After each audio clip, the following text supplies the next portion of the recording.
For as damaged as the reputation of video game movies has gotten, it's always a pleasure to get one that surpasses expectations. In the same way that Detective Pikachu made a lot of Pokemon fans happy last year, it's safe to say that the Sonic movie was able to satisfy its own fanbase. With its exceptional visuals and Sonic's fantastic new character design, great performances with Jim Carrey in particular stealing the show, plenty of references and fan service, and writing that could deliver both humor and heart, it's proven to be a solid video game adaptation. Now, we already gave the Sonic the Hedgehog video game series the good to evil treatment over on our gaming channel, WickedBinge. If you want to see all the game characters ranked good to evil, make sure to check it out over there. But we thought it only made sense to cover the movie while it's hot off the presses. So, in this new interpretation, who's the most good, who's the most evil, and where does everybody else fall in between? I'm Brad with WickedBinge. Tighten up those red kicks and whip up those chili dogs because this is the Sonic the Hedgehog movie, Good to Evil. Before we get started, it goes without saying that we're going to be spoiling this movie rotten. So if you haven't seen the movie yet, we highly recommend going out to see it first. Alright, you've been warned. Starting on the good side, we have Sonic's motherly caretaker at the beginning of the movie, Longclaw. While her on-screen appearance is cut painfully short, you really do understand what she's all about in a single scene. The Owl Guardian stresses that Sonic stay in hiding, knowing that there are people out there who want to exploit his hidden power. This usually tired cliche proves to hold some weight when the two are immediately ambushed by an Echidna tribe, showing that her fear is, indeed, very grounded and very justified. And when there seems to be no other option for escape, she immediately hands her bag of magic rings to Sonic and allows him to get away, making an heroic sacrifice by holding back the Echidnas long enough for the portal to close. We hardly knew you, Longclaw, but we certainly respect you. Right behind Longclaw is the Donut Lord himself, Tom Wachowski. We certainly had concerns that Tom would be just as unlikable as other ordinary humans, forced to look after iconic characters like Dave Savell from the Chipmunks or Patrick Winslow from the Smurfs. But we're happy to say Tom surpassed expectations. As a dependable all-around good cop in the small town of Green Hills, Tom is the first person the residents come to for help, even if what he's called for isn't really police work.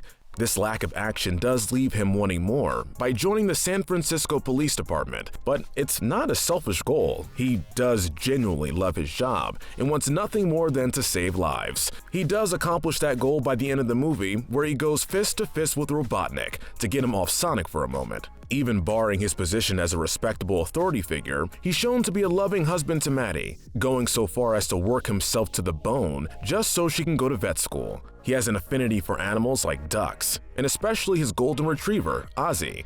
And let's be real, risking his own life and good name just to help Sonic when he could have easily sold him out was a brave move on his part. Just another day for the best cop in the Green Hills. Right next to Tom is his wife, Mattie. As we mentioned before, Tom is happily married, and Mattie is just as good-natured as her husband. She may not be the ideal good cop, but she's a kind-hearted veterinarian who puts her expertise to good use when Sonic is knocked out cold from an explosion. But really, the strength of her character stems from the unbreakable bond she has with Tom. Even when he's been broadcasted as some dangerous fugitive, she still trusts him completely and even defends him from her sister's constant ridicule. That said, deciding to leave Rachel tied up back at her house was maybe a bit overkill. Still, a really nice lady all throughout the movie. Next up is Rachel's daughter, Jojo. While not a very plot-crucial character, Jojo is unapologetically adorable in the short bit of time she appears. She's a typical cute, energetic child who's happy being around her whole family, which is a welcome contrast from her mother's dismissive opinion on Tom.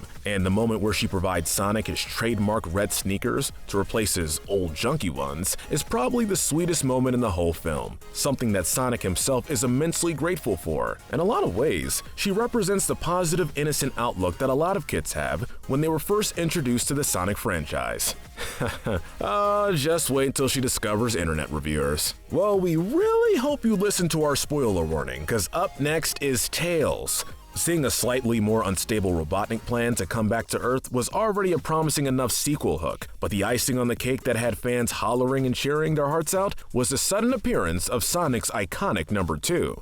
As expected from a mid-credit scene, we know very little about Tails within this continuity, but if he's anywhere close to where he was in the game, more specifically his better appearances like the adventure games and Sonic Mania, I'd say we're in good hands. Let's just hope this goes somewhere. Finally, we arrive at the star of the show, Sonic the Hedgehog. We've already discussed why Sonic is not the most ideal hero back in our list about the game characters, but to keep it short, Sonic is a champion of freedom, more so than justice, which makes all the difference. The fact that characters actually seek to capture him for his power makes that fact much more obvious, and he spends the first part of the movie just enjoying life, running around, watching after the wildlife, and having fun wherever he can. Unlike the game's incarnation, this version of Sonic purposely hides from everyone and doesn't have a single friend to his name for the longest time, which does wear on him from time to time. But once he's been found out, Sonic is determined to keep away from Robotnik, where he builds a friendship with Tom until he decides he's going to use his power to protect those he cares about and proceeds to beat him down at supersonic speed. Really, the only thing that keeps Sonic from getting any higher is that this version of the character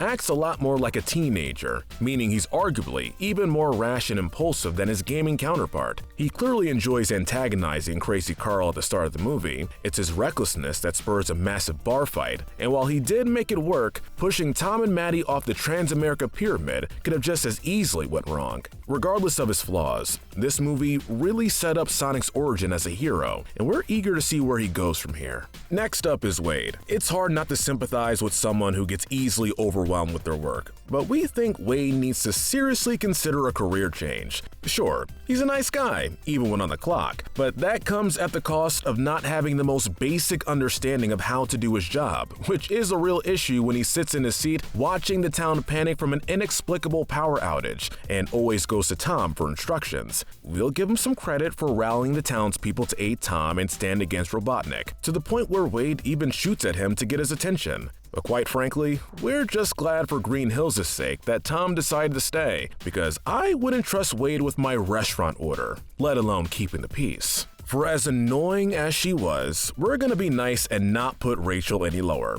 We're all very familiar with that one negative in-law who spends most of the time at family gatherings belittling other family members because apparently they weren't good enough to marry into the family. And Rachel is the epitome of such uncomfortably real family drama. She despises Tom for no apparent reason and wants nothing more than for Mattie to divorce him, and we can understand her objections when Tom becomes a wanted criminal, but that doesn't excuse her animosity before this point.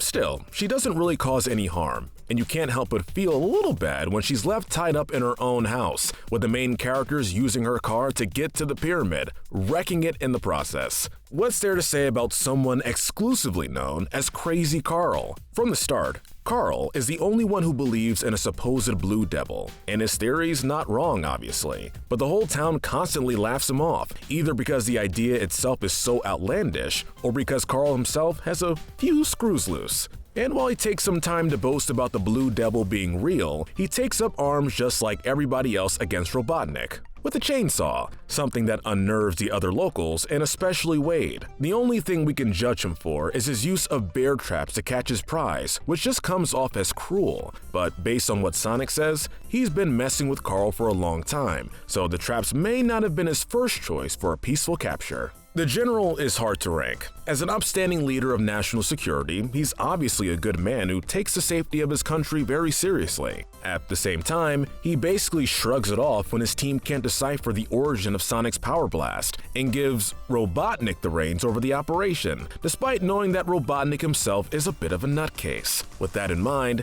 it's a little hard to watch Robotnik creating massive amounts of damage during his chase with Sonic and not think that this all could have been avoided if the general just sent somebody else. And when Robotnik is dealt with, he just lets Tom and Mattie off with no consequences, despite them very likely breaking some laws, pretends the man never even existed, and gives them a gift card to Olive Garden as thanks. Don't get me wrong, it's certainly a pleasure to eat at Olive Garden, with its never-ending pasta bowl, unlimited breadsticks, and family-friendly atmosphere. But there's just something about this guy that feels untrustworthy, and it's not just because of the Olive Garden thing. Next up are the biker thugs. There's not much to say about these guys. They just come off as rude and unpleasant when they first show up, when they tell Sonic and Tom off for being hipsters. Not the first thing I would have chosen, but to each their own. And then they proceed to get in a fight with the two that causes the whole bar to dissolve into a chaotic brawl. Granted, Sonic was the one who struck first, but you can tell they were trying to start something. They're a very minor obstacle in the single scene they're in.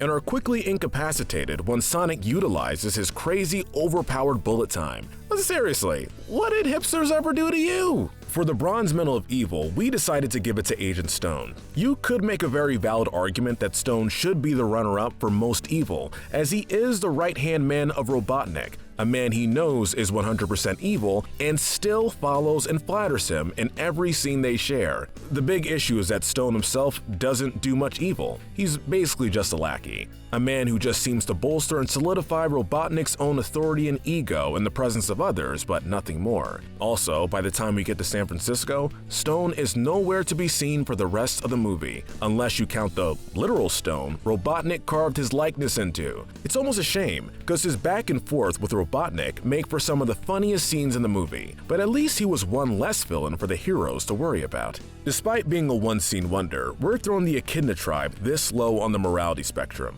After Longclaw's speech on others who will take Sonic for his power, these guys come in as if on cue to validate her worries, clearly taking a page from the Knuckles' clan as they were represented in Sonic Adventure, who were also motivated by power and conquest. This group trying to steal Sonic away for likely selfish purposes. Sonic is able to escape their clutches, but not before one of them nails Longclaw with an arrow. While both the Echidna's and Longclaw's fates are unknown, it's safe to assume they killed her on the spot. Thanks for killing the good bird mom, guys. How far off are we from chaos destroying you all? And surprising absolutely no soul in the world, Dr. Ivo Robotnik claims his spot as the most evil. We can go over Robotnik's actual plans in the movie, but you probably get the idea by now. Instead, we think it would be much more effective to have a direct comparison between this Eggman and the Eggman we all know and love from the mainline games. Game Eggman is still a practically irredeemable villainous mastermind, but he has taken action with the heroes against other villains for the greater good, and still sees value in the Earth and its people, even if it's just to subject them to his empire's rule.